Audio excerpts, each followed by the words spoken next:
Hello students, my self अभिषेक अग्रवाल और स्वागत करता हूं आपका आप ही के चैनल मैग्नेट ब्रेन्स पर। एक ऐसा चैनल जो 2, 4, 5 चैप्टर नहीं बल्कि पूरा कोर्स कंटेंट जो आपके सिलेबस में है और जो आपके सिलेबस में नहीं भी है वो पूरे वीडियोस आप तक प्रोवाइड करते हैं एब्सोल्युटली फ्री ऑफ कॉस्ट। ऐसे चैनल पर आपका स्वागत करता हूं और क्लास 11th और 12th केमिस्ट्री के जो बेसिक कंसेप्ट्स पर अभी हम बात कर रहे हैं उसको अब हम आगे बढ़ाएंगे। इस वीडियो में अब हम बात करेंगे मॉलिक्यूलर मास की, रिलेटिव मॉलिक्यूलर मास की और ग्राम मॉलिक्यूलर मास की।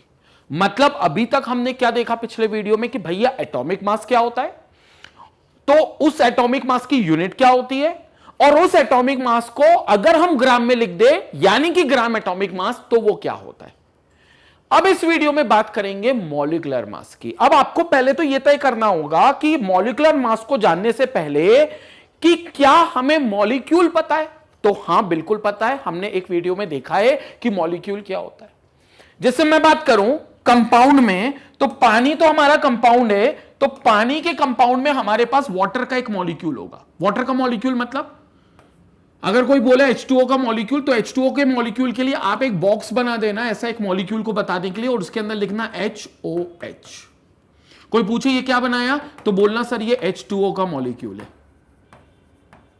फिर कोई बोले कि अच्छा मॉलिक्यूल तो बन गया, एक काम करो कंपाउंड कैसे बनाओगे फिर अगर ये मॉलिक्यूल है, तो तुम बोलना कुछ नहीं सर, एक बड़ा कंटेनर ले लेंगे और उस कंटेनर में ऐसे डब्बे बहुत सारे होंगे, ऐसे बहुत सारे डब्बे होंगे, ये सबके अंदर HOH HOH HOH HOH HOH मतलब H2O, ये बहुत सारे H2O होंगे। तो अब सर इसको क्या बोल देंगे कि इसके अंदर हमारे पास वाटर का कंपाउंड है, तो हम बोल देंगे ये हमारे पास वाटर का कंपाउंड है। मतलब जब बहुत सारे मॉलिक्यूल इकट्ठे हो जाएं, सेम मॉलिक्यूल यानी कि सब वाटर के ही हैं, तो ये मिलकर बना लेंगे वाटर का कंपाउंड। मतलब वो मिलकर कहने लगेंगे, हम उनको कहने लगेंगे वाटर का कंपाउंड। तो ये हो गया आपका कंपाउंड। ठीक है, तो कंपाउंड एक्चुअली मॉलिक्यूल से ही बने हैं।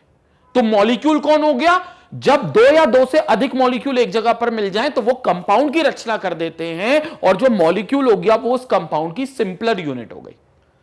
मतलब कंपाउंड में बहुत सारे मॉलिक्यूल है, एक यूनिट बोलेंगे तो एक यूनिट उसका मॉलिक्यूल कही जाएगी। ठीक है, ये हो गया था मॉलिक्यूल के बारे में, ये हमने पिछले वीडियो में देख लिया था। अब आगे बात करते हैं। तो अब आपसे पूछेंगे कि ठीक है पानी का मॉलिक्यूल बन गया, पानी का कंपाउंड भी बन गया, सब सही है, लेकिन इस मॉलिक्यूल में कौन कौन है। मतलब जब इस मॉलिक्यूल के आप अंदर जाओगे तो आप ये बताओ कि इस मॉलिक्यूल में है कौन कौन ये लोग। तो तुम बोलना कि सर कुछ नहीं, पानी का अगर एक मॉलिक्यूल है तो पानी के अंदर हाइड्रोजन का एक एटम है, ऑक्सीजन का एक एटम है और हाइड्रोजन का एक और एटम है। तो एक्चुअली ये एटम से ही मिलकर बना है, लेकिन इन एटम में केमिकल रिएक्शन हो रही है। मतलब हाइड्रोजन का एटम ऑक्सीजन के एटम से और ऑक्सीजन का एटम फिर हाइड्रोजन के एटम से कुछ इलेक्ट्रॉन को लेकर हरकत कर रहा है। हरकत मतलब या तो इलेक्ट्रॉन डोनेट कर रहा होगा, या इलेक्ट्रॉन एक्सेप्ट कर रहा होगा, या फिर मांडोली कर रहा होगा, कॉम्प्रोमाइज कर रहा होगा और इलेक्ट्रॉन्स की शेयरिंग कर रहे होंगे। दोनों कोई सी भी हरकत हो सकती है, हालांकि इसमें शेयरिंग वाली ही है, लेकिन मैं अभी इस पर नहीं जा रहा हूं। मैं तो बस मानकर चल रहा हूं कि इनके बीच में इलेक्ट्रॉन की कुछ हरकत हो रही है जिससे ये लोग केमिकल रिएक्शन में अपने आप को इन्वॉल्व करे हुए हैं। और केमिकल रिएक्शन में जब एटम इन्वॉल्व करेंगे तो ये बन जाएगा H2O का क्या molecule. So this will be considered as a molecule of H2O। एक बात समझ में आई? ठीक है, अब आगे बात करते हैं। अब सवाल है कि इस मॉलिक्यूल का एक्चुअली वेट क्या है, इस डब्बे का वेट क्या है। कंपाउंड का वेट तो निकल जाएगा अगर यह पता चल जाए कितने डब्बे हैं और यह पता चल जाए कि एक डब्बे का वेट कितना है। तो एक डब्बे के वेट के लिए आपको यह वेट निकालना होगा, और एक डब्बा बोले तो एक मॉलिक्यूल, और जो एक मॉलिक्यूल का वेट होगा वही आपका मॉलिक्यूलर मास हो जाएगा। सिंपल, एक डब्बे का जो भी मास होगा, एक मॉलिक्यूल का जो भी मास होगा, वही आपका क्या हो जाएगा, मॉलिक्यूलर मास। क्लियर हो गया? अब डेफिनेशन पढ़ते, पहले डेफिनेशन पढ़ते। डेफिनेशन क्या कहती है देखो, the number which indicates how many times the mass of a one molecule, clearly लिखा हुआ है one molecule of a substance is heavier in comparison to 1/12 part of the mass of an atom of C12.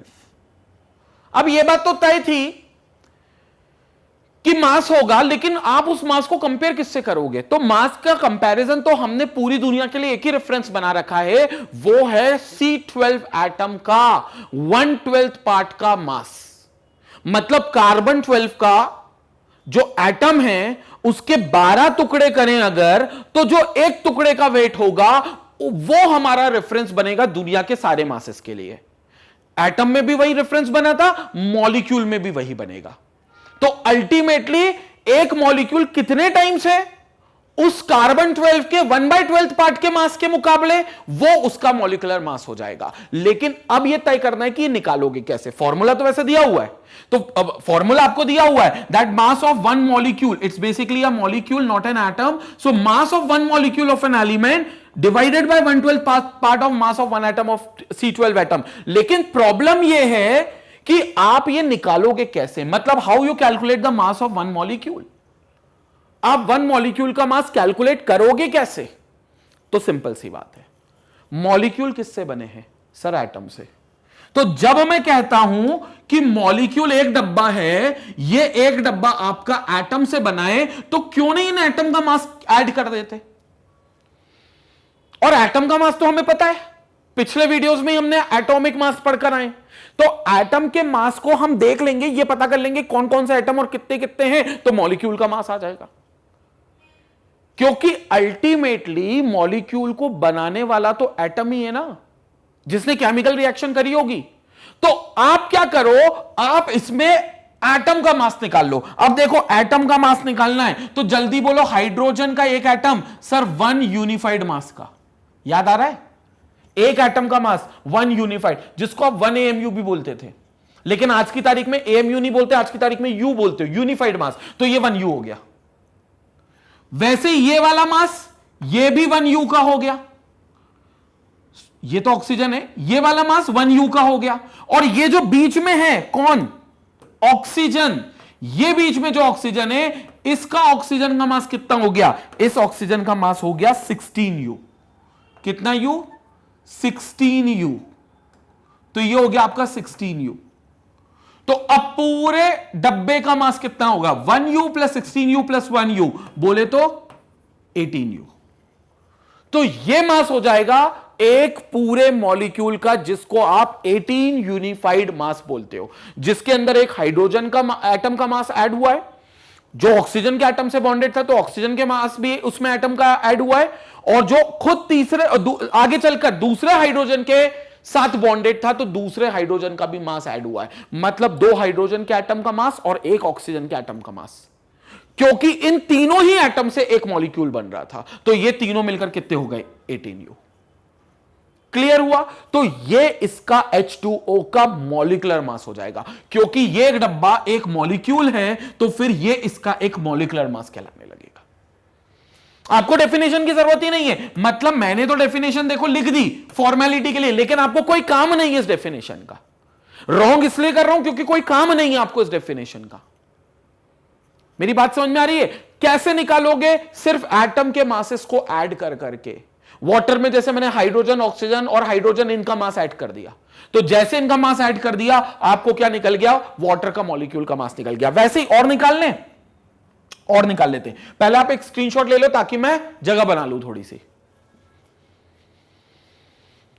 ठीक है, अब देखो यहां पर और केस की बात करते हैं। मेरे पास एक CO2 कार्बन डाइऑक्साइड। अब कोई पूछे कार्बन डाइऑक्साइड तो मॉलिक्यूल्स के रूप में होगा क्योंकि उसमें बहुत सारे एटम दिख रहे हैं, तो इसका क्या मास होगा? तो अब जब आप CO2 की बात करते हो तो इसमें कौन कौन होगा? इसके पास एक कार्बन का एटम होगा और इसमें 2 ऑक्सीजन के एटम होंगे। तो एक कार्बन हो गया और 2 ऑक्सीजन हो गए। हालांकि इसकी जो बॉन्डिंग आती है वो बॉन्डिंग मैं आपको बता देता हूं, अभी फिलहाल बहुत काम नहीं रहेगा बॉन्डिंग का। कार्बन डबल बॉन्ड ऑक्सीजन और डबल बॉन्ड ऑक्सीजन ऐसे बॉन्ड करता है। तो इसके पास क्या क्या है? इसके पास एक ऑक्सीजन का एटम है, एक कार्बन का एटम है और एक और ऑक्सीजन का एटम है। अब मेरे को बताओ ऑक्सीजन के एक एटम का वेट कितना होगा? Sir 16U। कार्बन के एक एटम है अगर एक मॉलिक्यूल में तो कितना वेट होगा सर 12U, क्योंकि कार्बन का 12 यूनिट होता है तो 12U, और फिर ऑक्सीजन आ गया तो फिर से 16U, या आप यहीं पर 2 बार भी कर सकते थे, आपकी मर्जी। सबको क्या कर मारो, ऐड कर दो, क्या हो जाएगा 44U, ये आंसर आएगा। मतलब आपके पास इसका जो वेट आ गया वो 44U आ गया। किसका, एक मॉलिक्यूल का, एक मॉलिक्यूल का, एक डब्बे का जिसके अंदर 3 एटम है, एक कार्बन के 2 ऑक्सीजन के। वैसे अगर कोई NaOH का आपसे पूछे, बोले सर सोडियम हाइड्रोक्साइड हमारे पास है तो इसका मॉलिक्यूलर मास कैसे निकालोगे, तो कुछ नहीं, उसके एटम के मास को ऐड करके, क्योंकि एटम के मास आप पढ़ चुके हो, क्योंकि वो आप कैलकुलेट कर चुके हो। 1/12 पार्ट ऑफ C12 एटम के मास से कंपेयर करके अपना एटम के मास निकालें। बस इस बार उन्हीं एटम के मास को ऐड कर दो, क्योंकि उसी एटम ने मॉलिक्यूल बनाया था, और बस ये पता कर लो कितने किसके कौन से एटम है। जो ये डिटेल पता कर लोगे आप जैसे ही, वैसे ही सबको ऐड कर दो, मॉलिक्यूलर मास आ जाएगा। एक और एग्जांपल लेते हैं, सोडियम हाइड्रोक्साइड ले लो, NaOH ले लिया अपन ने। सोडियम हाइड्रोक्साइड में क्या लग रहा है, एक डब्बा होगा जिसको मॉलिक्यूल बोल देता हूं। अब ये मत समझना मॉलिक्यूल डब्बों जैसे होते हैं, तुम ये मत सोचना कि कोई पूछे कि इसका मॉलिक्यूल का स्ट्रक्चर क्या है तो तुमने क्यूबिकल बोल दिया या क्यूबॉइड बोल दिया, नहीं। ये मैं आपको बता रहा हूं कि मॉलिक्यूल को ऐसा मान लो। वैसे हर मॉलिक्यूल का अपनी ज्योमेट्री होती है। यह ज्योमेट्री आपको केमिकल बॉन्डिंग नाम का एक चैप्टर आएगा, वहां पर मैं डिटेल में बताऊंगा। लेकिन अभी सिर्फ मॉलिक्यूल को एक जनरलाइज कर रहे हैं कि हां ठीक है ये डब्बे जैसा है, क्योंकि इसके अंदर जो एटम है वो गोल है, स्फेरिकल है, तो आपने इसको जनरलाइज कर लिया। अब इसमें कौन सा एटम है, इसमें एक है सोडियम का एटम Na, और कौन सा एटम है सर, एक ऑक्सीजन का एटम O, और कौन सा एटम है सर, एक हाइड्रोजन का एटम H। तो अब सोचो सोडियम का वेट कितना है, 23 times of 1/12 part of C12 atom, उससे 23 गुना भारी है, तो 23U इसका मास हो गया, किसका, सोडियम के एटम का। ऑक्सीजन के एक एटम का 16 यूनिफाइड मास, और हाइड्रोजन के एक एटम का 1 यूनिफाइड मास। तो भैया टोटल मास कितना हो गया, 23 + 16 39 + 1 40, तो टोटल करोगे इसका वेट तो 40U आ जाएगा, 40U। मतलब कोई पूछे इसका वेट कितना है, तो 40 यूनिफाइड मास इसका वेट है, 40 यूनिफाइड मास इसका वेट है। क्या है ये, molecular mass of NaOH, molecular mass of NaOH। और जब मैं मॉलिक्यूलर मास बोलता हूं तो इसका मतलब एक मॉलिक्यूल से, सिर्फ एक मॉलिक्यूल, एक मॉलिक्यूल से। कोई बोले सब एक, कोई जरूरी है कि एक हो, एक से कई ज्यादा हो सकते हैं, मैं तो खुद बोलता हूं एक से ज्यादा ही होंगे। तो फिर तुम बताओ कितने होंगे, तो मैं ये मास को उतनी संख्या से मल्टीप्लाई कर दूंगा तो टोटल मास आ जाएगा। लेकिन मुद्दा क्या होता है मॉलिक्यूलर मास को निकालने का, फिर वो कितने भी हो उनको तो सिंपल मल्टीप्लाई करना है। 500 होंगे तो 500 से ये 44 का मल्टीप्लाई कर दूंगा, 40 का मल्टीप्लाई कर दूंगा, सॉरी ये 44 का मल्टीप्लाई कर दूंगा। अगर CO2 के 1000 मॉलिक्यूल हुए तो 1000 से 44 का मल्टीप्लाई कर दूंगा। ये 44U है और ये 40U है। और अगर कोई पूछे कि सर ये तो U है, इसको आप ग्राम में निकालो ना, तो ग्राम में भी निकाल सकते हो, क्योंकि मैं आपको ऑलरेडी यूनिफाइड मास का एक U की वैल्यू ग्राम में दे चुका हूं, 1.67 इंटू 10⁻⁻24 ग्राम्स, या फिर 1.67 इंटू 10⁻⁻27 किलोग्राम्स। तो जब कोई पूछे CO2 का एक मॉलिक्यूल का मास निकालो, मॉलिक्यूलर मास, लेकिन ग्राम में निकालो, तो क्या कर दोगे, 44 मल्टीप्लाइड बाय 1.67 इंटू 10⁻⁻24 इंटू 10⁻⁻24 किस में आएगा, ग्राम्स में। क्या आएगा, मॉलिक्यूलर मास ऑफ CO2, एक मॉलिक्यूल का मास ग्राम में। कोई पूछे कि सर NaOH का एक मॉलिक्यूल का मास ग्राम में निकालो, तो कुछ नहीं करना, 40 मल्टीप्लाइड बाय 1.67 इंटू 10⁻⁻24 ग्राम्स, ये आ गया इसका मास। मतलब खेल कुछ नहीं है, खेल बस एटम के मास को ऐड करो क्यों और मॉलिक्यूल का मास बनाओ, क्योंकि मॉलिक्यूल बने जो हैं वो एटम के वजह से ही बने हैं। तो जो एटम है ये पता कर लो, जितने एटम है ये पता कर लो, दोनों के मासेस को आप सबको जितने भी एटम्स है उन सबके मास को ऐड कर दो, आपको मॉलिक्यूल का मास मिल जाएगा जो मॉलिक्यूलर मास कहलाएगा। क्लियर? स्क्रीनशॉट लो, इसके बाद देखेंगे क्योंकि ग्राम मॉलिक्यूलर मास, जल्दी से स्क्रीनशॉट लो।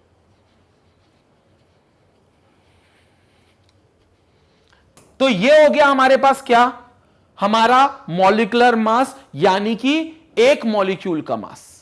लेकिन अब जो हमें देखना है वो देखना है gram molecular mass. Gram atomic mass पढ़ा था पिछले वीडियो में। क्या था सर? एटम का मास जो आप यूनिफाइड में लिखते हो ना, उसी वैल्यू को ग्राम में लिख दो। तो मैंने कहा तो क्या बन जाएगा सर? एटम का मास जो आप यूनिफाइड में लिखते हो, अगर उसको सिंपल ग्राम में लिखने लगोगे, मतलब उसी वैल्यू को ग्राम में लिखने लगोगे, ना कि उसको कन्वर्ट करना है। हमें कन्वर्जन तो नहीं तो पता, अभी मैंने ग्राम में ही लिखे थे, लेकिन हमें कन्वर्ट नहीं करना, हमें वही वैल्यू को ग्राम में लिख देना है। तो फिर वहां पर हो गया था ग्राम एटॉमिक मास। वही हरकत अगर आप मॉलिक्यूलर मास के साथ कर दोगे, वही हरकत अगर आप मॉलिक्यूलर मास के साथ कर दोगे तो वो बन जाएंगे ग्राम मॉलिक्यूलर मास। कैसे बताता हूं। यहां लिखूंगा मैं मॉलिक्यूल, किसकी बात कर रहे हो आप? वो मॉलिक्यूल। यहां लिखूंगा उसका ग्राम, सॉरी यहां लिखूंगा simple molecular mass, not the gram, molecular mass. मतलब जब मैं लिखता हूं मॉलिक्यूलर मास तो इसका मतलब ये होता है उसके एक मॉलिक्यूल का mass. So that means it's a mass of only and only one molecule. और फिर ये हो जाएगा क्या? मॉलिक्यूलर मास ग्राम वाला। तो बोले तो ग्राम मॉलिक्यूलर मास। और जब मैं ग्राम मॉलिक्यूलर मास बोलता हूं तो इसका मतलब है मास ऑफ 1 मोल मॉलिक्यूल्स। अब कोई 1 मोल मॉलिक्यूल पूछे तो बोलना उसको अगला वीडियो देखो जो कि मोल कंसेप्ट के ऊपर है, लेकिन 1 मोल बता देता हूं। 1 मोल किसी भी चीज का, चाहे एटम हो चाहे मॉलिक्यूल हो, तो उसका मतलब होता है 6.023 इंटू 10⁻23 मॉलिक्यूल्स। अभी मॉलिक्यूल्स लिख रहा हूं क्योंकि हम मॉलिक्यूलर मास की बात कर रहे हैं। तो ये 1 मोल मॉलिक्यूल्स हैं। 1 मोल मतलब इतने मॉलिक्यूल्स का वेट है, और इतने मॉलिक्यूल्स का जो भी वेट होगा वो ग्राम मॉलिक्यूलर मास होगा। ये नंबर एवोगैड्रोस नंबर है। कहां से आया, कैसे आया, ये सारी बातें आपको मोल कंसेप्ट में समझाऊंगा। ये मोल कंसेप्ट में आपको मिलेगा। जो मोल कंसेप्ट का वीडियो है प्लेलिस्ट में आप सर्च करना, उसमें पूरा मिलेगा एवोगैड्रोस नंबर कहां से आया, कैसे आया, relation between moles and number of particles in the substance वाले वीडियो में। लेकिन अभी ये हमारे पास है कि 1 मोल मॉलिक्यूल का जो मास होगा वो ग्राम मॉलिक्यूलर मास होगा। 1 मोल मतलब इतने मॉलिक्यूल्स, ये जब भी होंगे तो 1 मोल माना जाएगा। और 1 मॉलिक्यूल का मास सिंपल मॉलिक्यूलर मास होगा। तो अब अपन वो देख लेते हैं। कुछ मॉलिक्यूल लिख दूं मैं यहां पर, H2O लिख देते हैं, ठीक है, CO2 लिख देते हैं, अभी देखा ही था, NaOH लिख देते हैं, ठीक है, NaOH के बाद C6H12O6 यानी कि ग्लूकोस लिख देते हैं। तो ये ग्लूकोस हो गया हमारे पास, ठीक है। इसी तरीके से एक होता है H2SO4 सल्फ्यूरिक एसिड, वो लिख देते हैं। अब ये सब कंपाउंड है, और कंपाउंड किससे बनता है? मॉलिक्यूल से बनता है। तो इन सबके मॉलिक्यूल्स बहुत सारे होंगे, तब जाकर वो रिस्पेक्टिव कंपाउंड कहलाने लगेगा।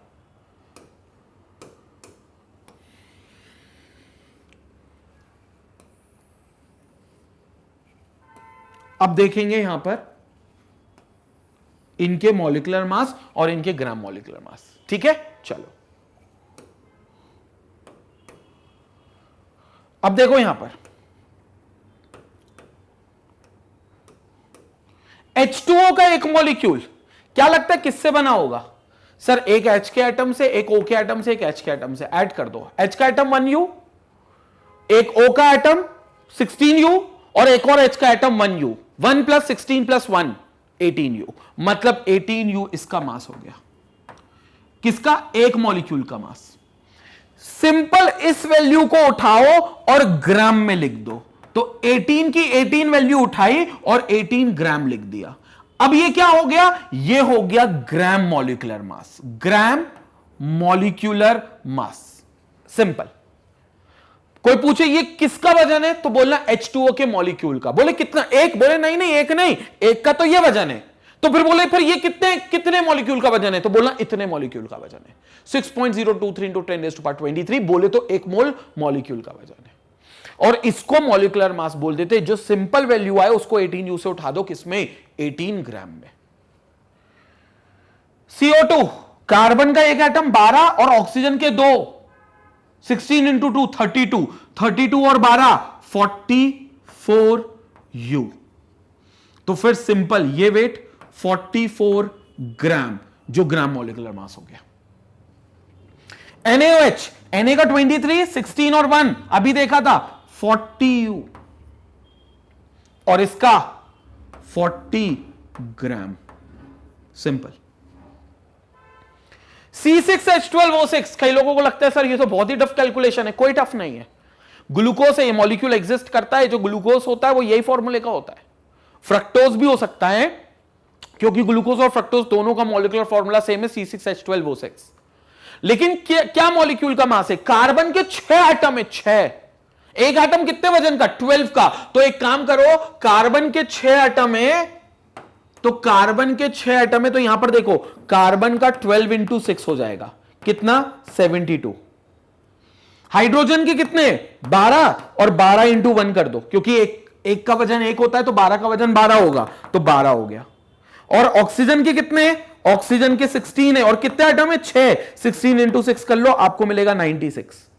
96 + 12 + 72 ऐड कर लेना, आपको आपका आंसर आएगा। वो आंसर होगा 180 यूनिफाइड मास। सिंपल 180 को उठाओ, ग्राम में लिख दो, 180 ग्राम। क्या हो गया? मॉलिक्यूल का एक मोल मॉलिक्यूल का मास, तो ग्राम मॉलिक्यूलर मास 180 ग्राम। वैसे ही H2SO4, हाइड्रोजन का 2, क्योंकि 2 है, एक का 1, 2 का 2। सल्फर का 32, 32 और 2 34। ऑक्सीजन का कितना है? 16, 16 और ऑक्सीजन कितने? H2SO4 में 4 ऑक्सीजन एटम से, तो 16 4 जा 64, 64 + 34 98। तो आप क्या करोगे? 98U कर दोगे। कितने ग्राम में पहुंच जाएगा? 98 ग्राम पहुंच जाएगा। कंसेप्ट क्लियर है? ये होते हैं इनके ये मासेस। ये यूनिफाइड में चल रहे हैं और ये प्रॉपर ग्राम में चल रहे हैं। ये एक मॉलिक्यूल, सिंगल मॉलिक्यूल, सिंगल डब्बे का वजन है। ये बहुत सारे डब्बों का वजन है, बहुत सारे मॉलिक्यूल। बहुत सारे बोले तो कितने सारे? इतने सारे, एवोगैड्रो नंबर के बराबर, यानी कि 1 मोल के बराबर। लेकिन इस पार्ट को अभी आप रिलेट मत करो, बस आप तो ये समझ लो बहुत सारे मॉलिक्यूल्स है। इस वैल्यू को डिराइव करके बताऊंगा मैं मोल कंसेप्ट में। ये वैल्यू डिराइव करी हुई है मोल कंसेप्ट में, तो ये वाली वैल्यू आप वहां देखोगे। लेकिन अभी आप इनको मान लो बहुत सारे मॉलिक्यूल का ये वजन है। जो वजन यूनिफाइड में आ रहा है, अगर उसी वजन को अगर आप ग्राम में लिख देते हो, तो वो मॉलिक्यूल का जो यूनिफाइड वाला मास है, अगर वो सेम वैल्यू ग्राम में लिख देते हो, तो वो कहलाती है ग्राम मॉलिक्यूलर मास। जल्दी से इसका स्क्रीनशॉट लें स्टूडेंट। तो आई होप सबको समझ में आया होगा मॉलिक्यूलर मास और ग्राम मॉलिक्यूलर मास, और उम्मीद करता हूं कि सबको इस वीडियो से काफी कुछ क्लियर हुआ होगा कि मॉलिक्यूलर मास और ग्राम मॉलिक्यूलर मास में अंतर क्या है। एक बात बता दूं, ग्राम मॉलिक्यूलर मास जो हमने पढ़े थे वही सबसे ज्यादा इंपॉर्टेंट है, क्योंकि जो फॉर्मूले आप यूज करोगे, चाहे मोल के फॉर्मूले यूज करो या चाहे आप किसी का भी फॉर्मूला आगे चलकर यूज करोगे, आपको ग्राम मॉलिक्यूलर मास ही वहां पर यूज करना पड़ेगा 99% केसेस में। लेकिन ग्राम मॉलिक्यूलर मास तब तक नहीं बता सकते थे जब तक मॉलिक्यूलर मास ना पता होते। तो मॉलिक्यूलर मास का अपना एक इंपॉर्टेंस है, क्योंकि उसके बिना आप ग्राम मॉलिक्यूलर मास पता ही नहीं कर सकते थे। तो ये था अभी का हमारा वीडियो जिसमें हमने मॉलिक्यूलर मास और ग्राम मॉलिक्यूलर मास को डिटेल में देखा। और जैसा कि आपको पता है मैग्नेट ब्रेन्स में क्लास 4 से लेकर क्लास 12 तक के सारे वीडियोस अवेलेबल हैं, चाहे वो कोई सा भी सब्जेक्ट हो, हिंदी हो, संस्कृत हो, फिजिक्स हो, केमिस्ट्री हो, मैथ्स हो, बायोलॉजी हो, हर सब्जेक्ट के वीडियोस आपकी पढ़ाई को बेहतर बनाने के लिए magnetbrains.com पर अवेलेबल हैं, जहां से आप उनको एक्सेस कर सकते हो और वहीं से इनसे जुड़े हुए नोट्स को भी डाउनलोड कर सकते हो। Thank you for watching us. Stay connected, stay educated, take care.